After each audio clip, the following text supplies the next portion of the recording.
అదే ఇప్పుడు చెప్పాం కదా, 100% తప్పు ఒప్పో తెలియదు. ప్రజలు మమ్మల్ని ఏమార్చారు, గ్రహించలేని విధంగా ఏమార్చారు. ఎందుకంటే నేను ప్రతి గడప తొక్కాను. ఎవరు కష్టకాలంలో, ఎందుకంటే అంటే రాజకీయాల్లో గెలిపోవటం సహజం, కానీ ఎందుకంటే కరోనా లాంటి కష్టకాలంలో కానీ ఎల్జీ పాలిమర్స్ కావచ్చు, అనేక సందర్భాల్లో ఫ్యామిలీ వ్యక్తిగత జీవితాన్ని, ఎందుకంటే నాకు ఈ 5 సంవత్సరాల జర్నీలో 3 టైమ్స్ యాక్సిడెంట్ జరిగింది. 3 టైమ్స్ నాకు జరిగిన యాక్సిడెంట్స్ కూడా పార్టీ కార్యక్రమాల్లోనే, చేసే కార్యక్రమాల్లోనే నాకు జరగడం జరిగింది. ముఖ్యంగా ఇందాకే చెప్పాను, నేను ఒక మ్యాడ్ లవర్ అని. ఉత్తరాంధ్రాకి సంబంధించి, విశాఖపట్నానికి సంబంధించి, ఉత్తరాంధ్రకు సంబంధించి ఏ కార్యక్రమం చేపట్టినా అది నా కుటుంబ సమస్యగా భావించే నేను. దానికోసం ఎలాంటి పోరాటం చేయడానికైనా కూడా సిద్ధపడ్డాం. భవిష్యత్తులో కూడా నేను ఇప్పుడు కూడా విశాఖపట్నం అభివృద్ధికి సంబంధించి, ఉత్తరాంధ్ర అభివృద్ధికి సంబంధించి గెలుపు ఓటమితో సంబంధం లేకుండా ఈ ప్రాంత అభివృద్ధికి చేపట్టే ప్రతి కార్యక్రమంలోనూ కూడా భాగస్వాములు అవుతాం. ఎందుకంటే అన్ని వనరులు ఉన్నాయి. మళ్ళీ చెప్తున్నాను, మీడియా మిత్రులు కూడా విజ్ఞప్తి చేస్తున్నాను, మనందరం కూడా కలిసి ఈ ప్రాంతంలో ఉన్నవారు గతంలో పెద్దలు కలలు కన్నట్టు, ఇక్కడ పిల్లల కలలు కన్నట్టు ఈ ప్రాంతాన్ని అభివృద్ధి చేసుకోవాల్సిన అవసరం ఉంది, ఆస్కారం ఉంది, అవకాశం ఉంది, సోర్సెస్ ఉన్నాయి ఇక్కడ. అదేవిధంగా నేను అన్నీ మరి ఎందువల్ల ప్రజలు తీసుకున్న నిర్ణయాన్ని గౌరవించాలి. కాకపోతే మనసు అయితే నొప్పిస్తుంది. ఎందుకంటే శారీరకంగా కూడా నాకు ఫిజికల్గా కూడా కొన్ని డ్యామేజెస్ జరిగినాయి. ఆర్థికంగా వ్యాపారాలు పక్కన పెట్టాం, ఏ రోజు వ్యాపారం అయితే చూడలేదు. అదేవిధంగా ఈ నియోజకవర్గంలో విశాఖ ఉత్తర నియోజకవర్గంలో ఉన్న 17 వార్డుల్లో కేకే రాజుకి ఎక్కడైనా ఒక సెంటి భూమి ఉందంటే, అది ఎవరి పేరు మీదైనా, ఎలాంటి ఆధారమైనా సరే, ఎక్కడైనా సరే భూమి మీద విశాఖ ఉత్తర నియోజకవర్గంలో ₹1 పెట్టుబడి కేకే రాజు పెట్టాడంటే, అది తీసుకొస్తే, ఆధారాలు తీసుకొస్తే, మళ్ళీ చెప్తున్నాను, వాళ్ళకి రాసి ఇచ్చేస్తాను. ఎవరు తీసుకొస్తే వాళ్ళకి రాసి ఇచ్చేస్తాను. 2 కారణాలు దీనికి. ఒకటి, కూటమికి సంబంధించిన ఓటు బదలాయింపు అనేది ప్రతి చోట కూడా ఇందాకే చెప్పాను. నార్త్లో మూడు పార్టీలకి కలిసి 2019లో 1,05,000 పడినాయి.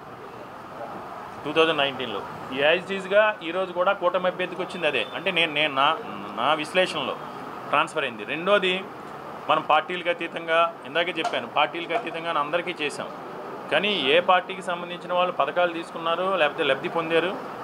ఎన్నికలు వచ్చేటప్పటికీ ఎన్నికల సమయంలో ఈరోజు ఎలా ఉందంటే, ఈరోజు వరకు నేను ఏం పెట్టాను అనేది ఇంపార్టెంట్ కాదు, రేపు మీకు ఏం పెడతాననేది ప్రజలు ఆలోచిస్తూ ఉన్నారు.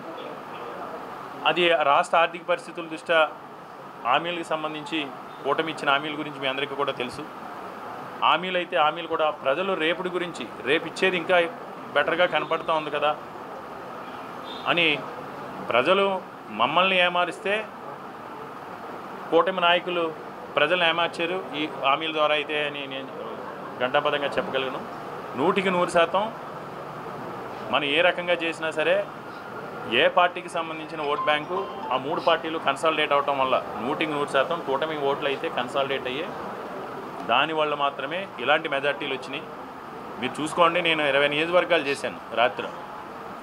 రాత్రి నిద్ర పట్టక నెట్లో డౌన్లోడ్ చేసుకుని 2 గంటల వరకు విశ్లేషిస్తే 20 నియోజకవర్గాలు టచ్ చేశాను.